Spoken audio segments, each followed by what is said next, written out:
Nyuk, nyuk, nyuk, nyuk, nyuk.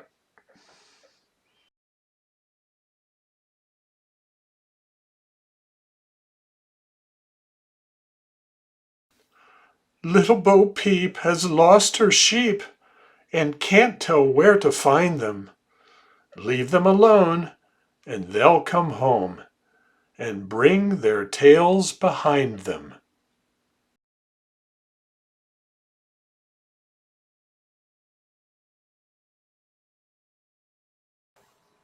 Hey, diddle diddle, the cat and the fiddle, the cow jumped over the moon.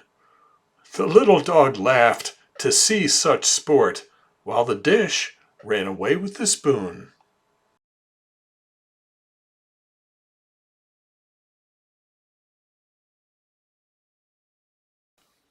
A crow grew so thirsty that it could not even say, "Caw, caw," and he came upon a pitcher which had once been full of water. But when he put his beak into the pitcher's mouth, he found that only a little bit of water was left at the very bottom. And try as he might, he could not reach far enough into the pitcher to reach the water. Just as he was about to give up, a thought came to him. He picked up a pebble and dropped it into the pitcher. Then he picked up another pebble and dropped that into the pitcher. One by one, he kept dropping pebbles into the pitcher until the water in the pitcher reached the brim. Then he perched himself upon the handle and drank until his thirst was quenched. "Where there's a will," he said to himself, "there's always a way."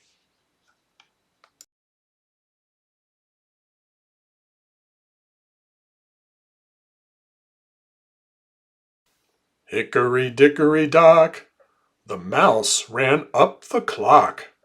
The clock struck one, the mouse ran down. Hickory dickory dock.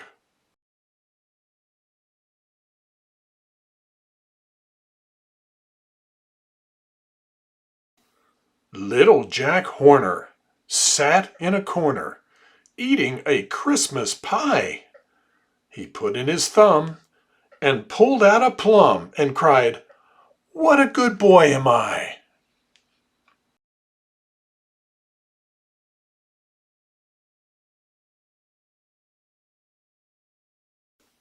Old Mother Hubbard went to the cupboard to fetch her poor dog a bone. But when she came there, the cupboard was bare, and so the poor dog had none. She went to the barber's to buy him a wig, but when she came back, he was dancing a jig.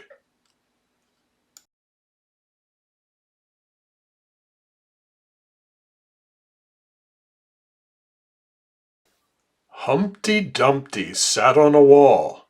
Humpty Dumpty had a great fall. All the king's horses and all the king's men couldn't put Humpty together again.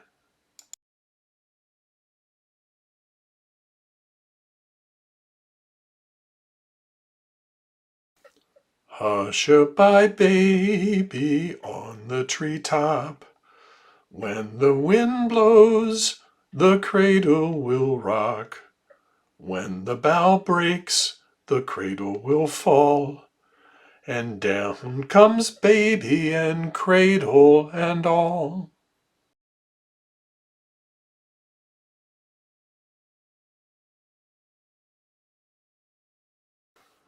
Jack and Jill went up the hill to fetch a pail of water.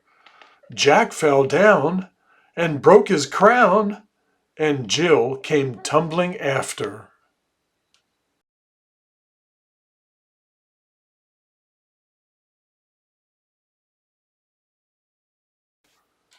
One day, a little mouse was scurrying through the jungle when she came upon what looked like a big pile of fur. She scampered upon it, and suddenly the pile of fur came to life. It was a great big lion. He had been sleeping, and the little mouse had wakened him. "How dare you wake me up?" roared the lion. "Just for that, I'm going to eat you up." "No, no, please don't," begged the little mouse. Let me go, Mr. Lion. You will not be sorry, for some day I may be able to do you a good turn." "Ho, ho!" roared the Lion, shaking with laughter. "How could a small creature like you do anything for me?" But he had a good heart, and so he let the Mouse go. Soon afterwards, the Lion was caught in a net. He roared and thrashed around, trying to free himself, but the ropes that bound him were too strong. The little Mouse heard his cries and came running to help him. With her sharp little teeth, she gnawed at the ropes until they broke, and when the Lion had stepped out of the net and was free once more, the little Mouse said to him, "Now you can see why you should never laugh at those who were smaller than yourself."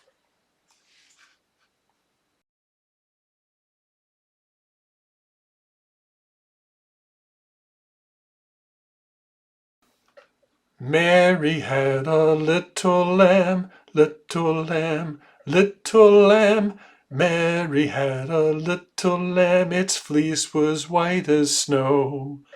And everywhere that Mary went, Mary went, Mary went, and everywhere that Mary went, the lamb was sure to go.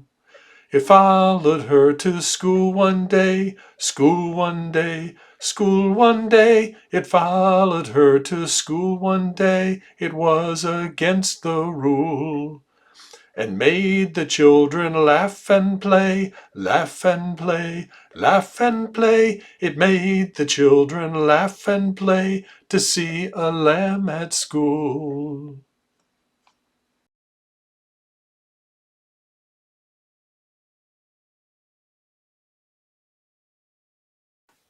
Three little kittens, they lost their mittens, and they began to cry. "Oh, mother dear, we sadly fear, our mittens we have lost." "What, lost your mittens, you naughty kittens? And then you shall have no pie." "Meow, meow, meow. No, you shall have no pie." The three little kittens, they found their mittens, and they began to cry. "Oh, mother dear, see here, see here, our mittens we have found." "Put on your mittens, you silly kittens, and you shall have some pie." Purr, purr, purr.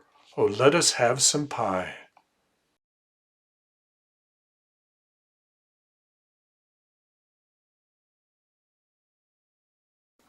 Little Miss Muffet sat on a tuffet, eating her curds and whey, when down came a spider and sat down beside her and frightened Miss Muffet away.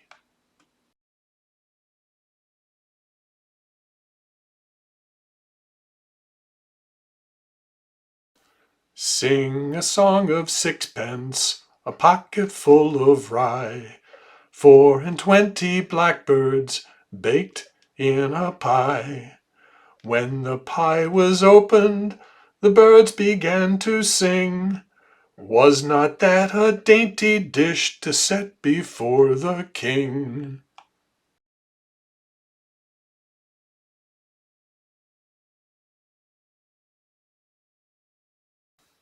Twinkle, twinkle, little star, how I wonder what you are. Up above the world so high, like a diamond in the sky. Twinkle, twinkle, little star, how I wonder what you are. Up above the world so high, like a diamond in the sky. Twinkle, twinkle, little star, how I wonder what you are.